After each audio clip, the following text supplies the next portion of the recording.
nyata genre cerdas stunting. Nah, harap teman-teman dengarkan dengan baik karena materi ini sangat penting untuk remaja seperti kakak dan teman-teman sekalian. Nah, tanpa berpanjang kata, kakak akan berkenalan diri dulu. Nama kakak Kristiana Maria Borromeo, bisa dipanggil Tiana, bisa juga dipanggil saya. Kakak perwakilan Duta Genre Provinsi NTT tahun 2023. Nah teman-teman, sebelum mulai materi ini, teman-teman perlu tahu apa itu genre. Jadi genre alias generasi berencana adalah program dari BKKBN yang bertujuan untuk mengedukasi dan memberi informasi pada remaja Indonesia agar menjadi generasi yang memiliki perencanaan kehidupan yang matang di masa mendatang. Nah, genre ini berfokus pada triad KRM untuk menjauhkan remaja dari 3 perilaku berbahaya, yaitu seks pranikah, pernikahan dini, dan nafsa. Oke teman-teman, kita lanjut.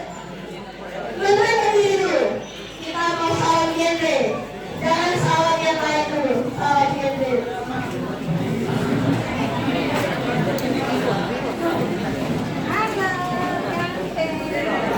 Yang pertama, kalau kakak bilang salam genre, jawabnya salam.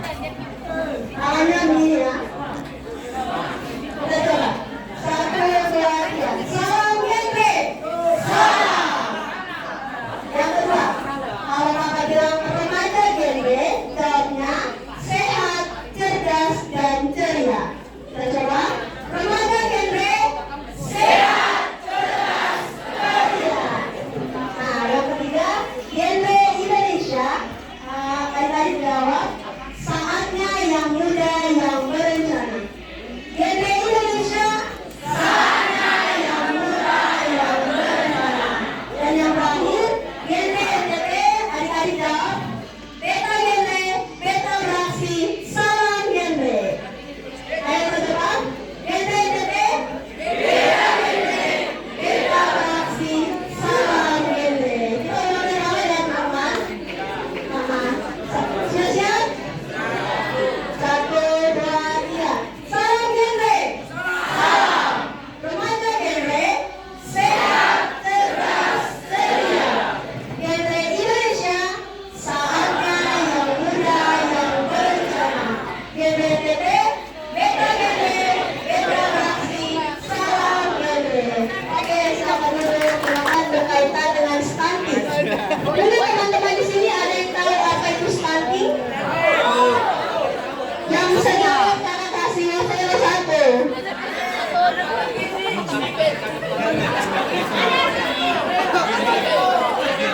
Kalau bapaknya udah.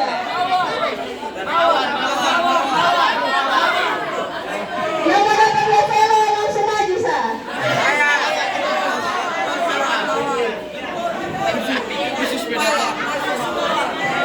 Ayo maju.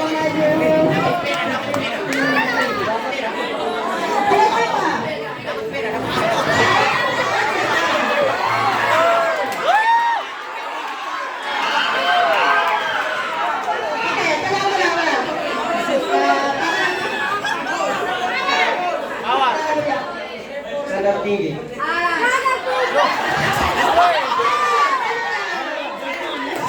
Stunting. Apa itu star? Gizi. Kekurangan gizi. Siapa yang mau jawab?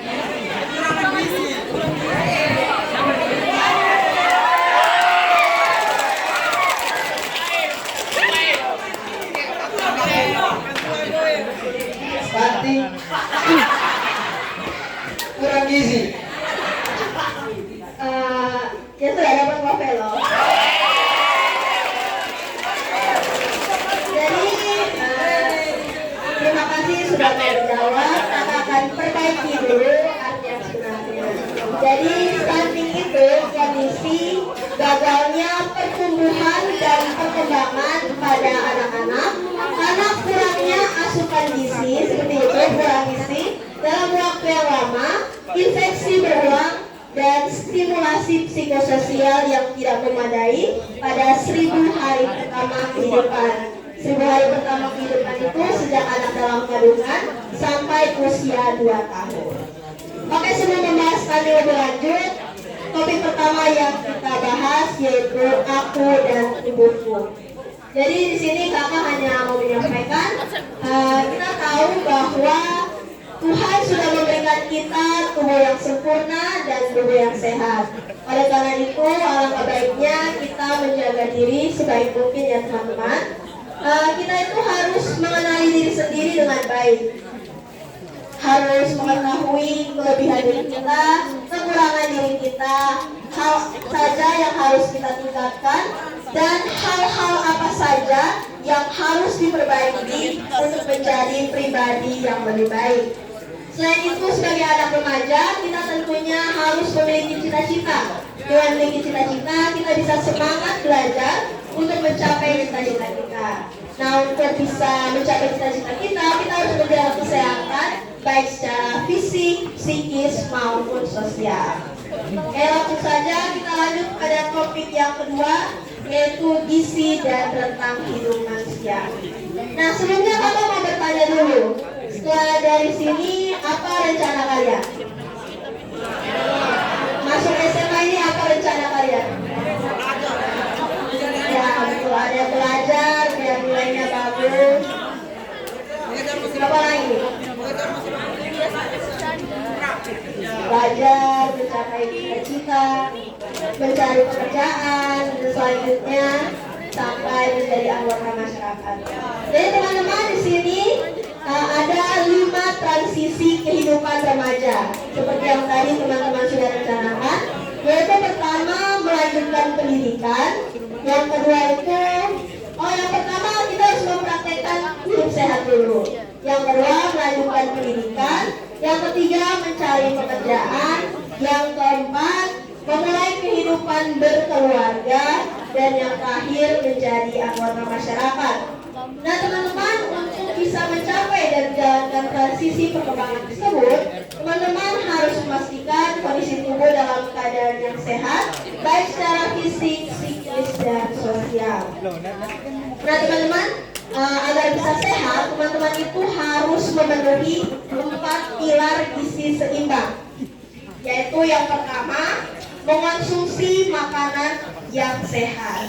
Jadi untuk adik-adik sekalian, teman-teman sekalian yang masih pilih-pilih makanan, tiap hari jajan Salome, bakso, Popeyes, itu kurangi sudah. Kita harus makan makanan yang sehat, yang mengandung karbohidrat, protein, vitamin, mineral, dan lain sebagainya. Yang kedua, membiasakan perilaku hidup bersih. Jadi pola hidup yang tidak sehat, perilaku yang tidak bersih itu dapat mengakibatkan infeksi yang berakibat pada kurangnya asupan gizi dalam tubuh kita. Sehingga teman-teman harus menjaga kesehatan. Misalnya di aturan MPLS ini harus memotong kuku, jangan pelihara kuku sampai panjang-panjang dan hitam-hitam. Terus ini membawa bekal dari rumah, jangan jajan terus. Jadi di SMA 1 itu juga punya program untuk membawa bekal dan botol air dari rumah sendiri, karena selain pastinya terjaga kehigienisannya, tentunya juga dapat mengurangi sampah plastik di lingkungan sekolah kita. Yang ketiga, melakukan aktivitas fisik. Teman-teman di sini pasti punya gadget semua kan? Kalau sudah main HP, sudah main game, itu bawaannya mau jangan tidur terus. Kita harus melakukan aktivitas fisik seperti berolahraga, jogging, jalan santai, dan lain sebagainya. Dan yang terakhir, memantau berat badan secara teratur. Ini biasa perempuan ini yang memantau berat badan secara teratur. Jadi memantau berat badan secara teratur itu juga penting, karena jika berat badan tubuh kita sudah tidak sesuai kondisi yang normal, kita bisa kendalikan. Oke teman-teman, lanjut topik yang ketiga, cintai dirimu sendiri. Sudahkah kalian mencintai diri sendiri? Atau sibuk mencintai orang lain sampai lupa diri sendiri? Jadi sendiri di sini maksudnya menjaga kesehatan kita. Nah, dulu teman-teman kenal 4 sehat 5 sempurna.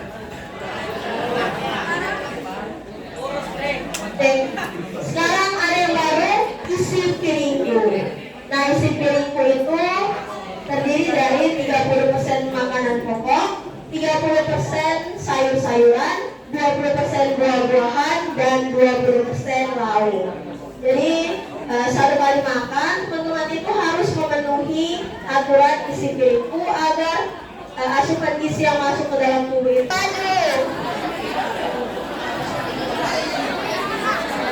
Ayo maju.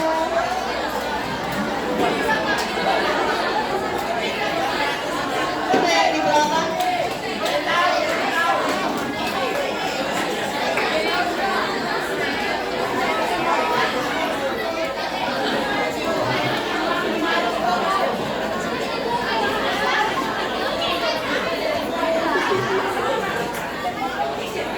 Perkenalan nama lalu jawab. Perkenalkan, nama saya anemia adalah Tepuk tangan. Jadi di sini katakan terkena anemia baik ringan, sedang maupun berat. Ini selanjutnya kita masuk pada ciri-ciri anemia. Ciri-ciri anemia itu dikenal dengan 5L, yaitu lesu, lemah, lelah, dan lalai dan letih. Jadi untuk teman-teman yang dari pagi sudah mengantuk, menguap terus, lemah, lesu, letih, loyo, sudah tidak fokus, itu hati-hati, jangan sampai sudah anemia. Oke, selanjutnya kita masuk pada pencegahan anemia. Jadi pencegahan anemia itu ada 2. Yang pertama, meningkatkan asupan makanan sumber zat besi. Teman-teman bisa sebutkan makanan sumber zat besi itu apa saja? Sayur. Daging, ikan, kacang-kacangan, buah-buahan,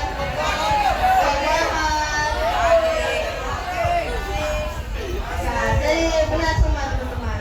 Jadi kita harus biar tidak ada anemia harus makan banyak makanan yang mengandung zat besi. Yang kedua, mengonsumsi tablet tambah darah. Ada yang sudah pernah konsumsi tablet tambah darah?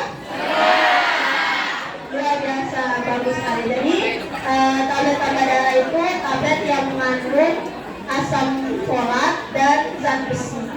Jadi ada anjuran untuk minum tablet tambah darah. Yang pertama, tablet tambah darah itu 1 tablet seminggu sekali di hari yang sama. Jadi misalnya hari ini minum hari Jumat, minggu depan minumnya di hari yang sama yaitu hari Jumat.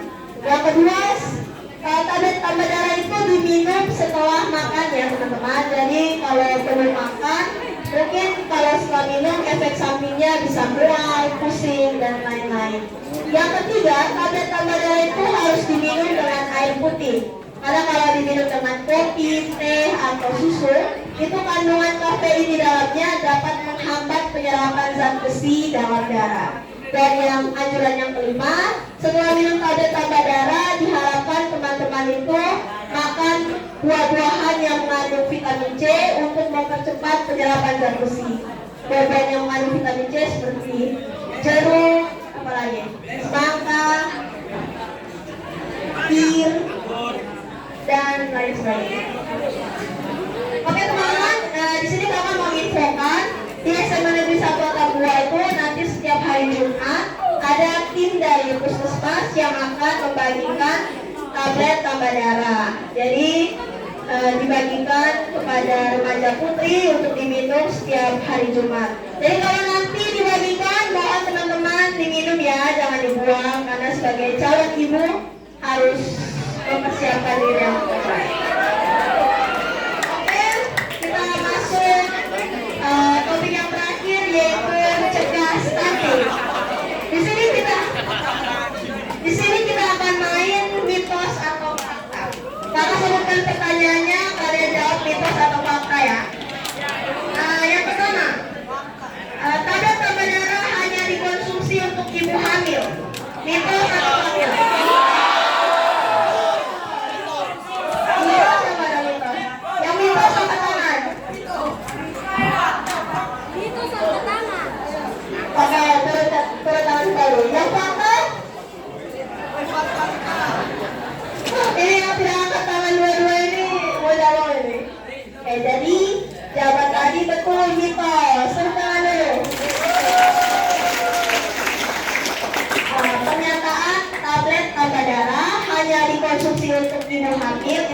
ya teman-teman. Tablet tambah darah itu bisa digunakan menambah kadar zat besi dalam darah. Misalnya untuk laki-laki nih, laki-laki juga bisa minum loh, walaupun setiap minggu cuma diberikan kepada remaja putri.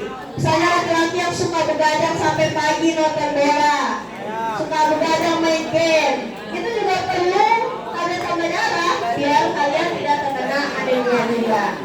Jadi sekali lagi tablet tambah darah bisa dikonsumsi oleh setiap orang. Pernyataan yang kedua, mitos atau fakta. Mengonsumsi tablet tambah darah bagi perempuan dapat menurunkan resiko terjadinya stunting di masa mendatang. Mitos atau fakta? Jadi jawabannya benar, fakta.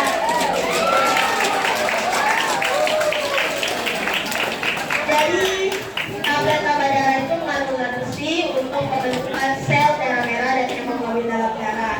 Jadi kekurangan zat besi kan dapat menyebabkan anemia, sehingga dengan konsumsi tablet tambah darah itu bisa mencegah terjadinya anemia dan sebagai hasilnya dapat mencegah terjadinya stunting di masa yang akan datang. Masih semangat? Sedikit lagi ya. Yang ketiga, mitos atau fakta stunting hanya terjadi pada masyarakat ekonomi rendah. Mitos atau fakta? Jawabannya betul. Jadi kenyataan kalau stunting hanya terjadi pada masyarakat ekonomi rendah itu mitos ya.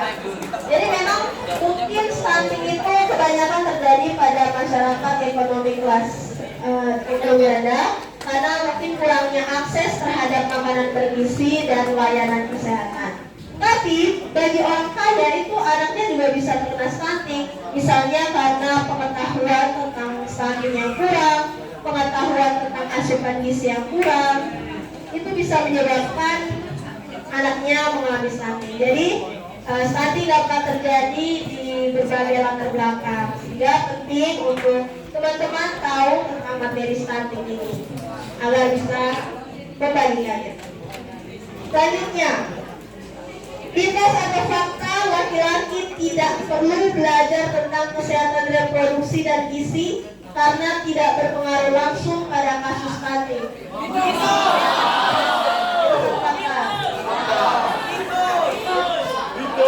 Jadi jawabannya adalah mitos ya teman-teman. Jadi semua orang itu perlu tahu tentang kesehatan reproduksi dan stunting. Karena laki-laki kan juga calon ayah kok. Jadi pastor.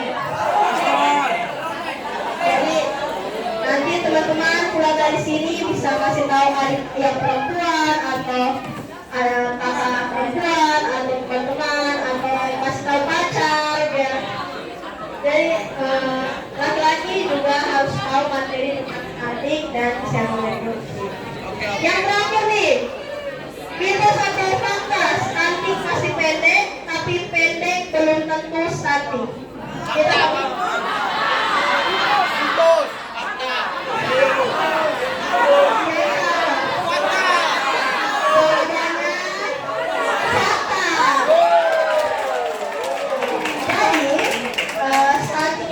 kondisi gagal tumbuh, yaitu menyebabkan anak seusianya itu tingginya itu lebih agak pendek berbeda dari anak seusianya. Jadi orang yang stunting itu pasti pendek, tapi orang yang pendek belum tentu stunting. Jadi jangan tuduh teman-teman yang pendek kalian stunting ya, karena pendek bisa dipengaruhi oleh faktor genetik, kesehatan fisik dan lain sebagainya. Contohnya Habibie. Kalian tahu Habibie tidak? Habibie itu kan pendek. Nah mirip. Stunting itu gagal tumbuh baik otak maupun fisik. Jadi orang yang stunting itu juga mengalami gagal tumbuh pada otak sehingga tidak pintar. Tapi Habibie dia pendek, dia bisa menciptakan pesawat terbang, menjadi presiden. Berarti otaknya tidak mengalami gagal tumbuh. Jadi walaupun dia pendek belum tentu dia stunting. Yang terakhir, asupan gizi yang seimbang penting diberikan sejak awal kehamilan sampai anak berusia 2 tahun. Mitos atau fakta? Ya, jadi itu fakta ya teman-teman, karena pencegahan stunting dan masalah gizi lainnya itu memerlukan asupan gizi yang seimbang dan terpenuhi sejak masa kehamilan, masa menyusui, dan masa setelah menyusui. Seperti tablet-tablet darah itu juga diberikan kepada remaja putri yang menandai bahwa asupan gizi itu harus dijaga bahkan jauh sebelum kita menjadi calon ibu. Oke, jadi mencegah stunting ini disingkat menjadi A, B, C, D, E. Yaitu yang pertama A, aktif minum tablet-tablet darah. Ya, teman-teman. Yang kedua, hamil teratur periksa kehamilan minimal 6 kali. Tapi ini bukan untuk kalian sekarang ya. Nanti saya sudah menjadi calon ibu. Nah, usia pernikahan untuk perempuan itu 21 tahun.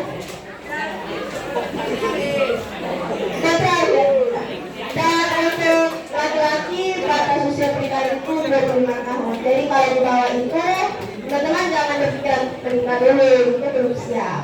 Yang ketiga, cukupi konsumsi protein hewani. D itu dapat memposyandu tiap bulan. Itu bagi ibu-ibu yang punya anak kecil untuk mengukur tinggi badan, berat badan, imunisasi dan lain sebagainya. Dan yang E, eksklusif ASI selama 6 bulan. Jadi selama 6 bulan pertama, bayi itu wajib diberi ASI eksklusif sampai berumur 2 tahun. Oke, yang terakhir kita yel-yel untuk cegah stunting dulu. Gimana ya kawan dulu? Sudah mau habis ini semangat tuh. Kita jawabnya anak semasa dong. Siapa kita? Anak semasa, teman-teman jawabnya sehat, sehat, sehat. Anak semasa. Sehat, sehat, sehat. Yang ketiga, kalau kakak bilang remaja sehat, teman-teman jawabnya cegah stunting. 1, 2, 3. Remaja sehat. Cegah stunting.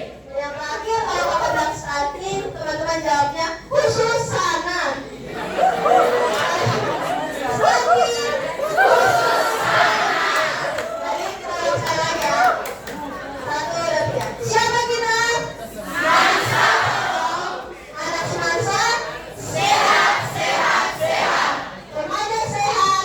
Cegah stunting. Stunting khusus sana. Oke, teman-teman.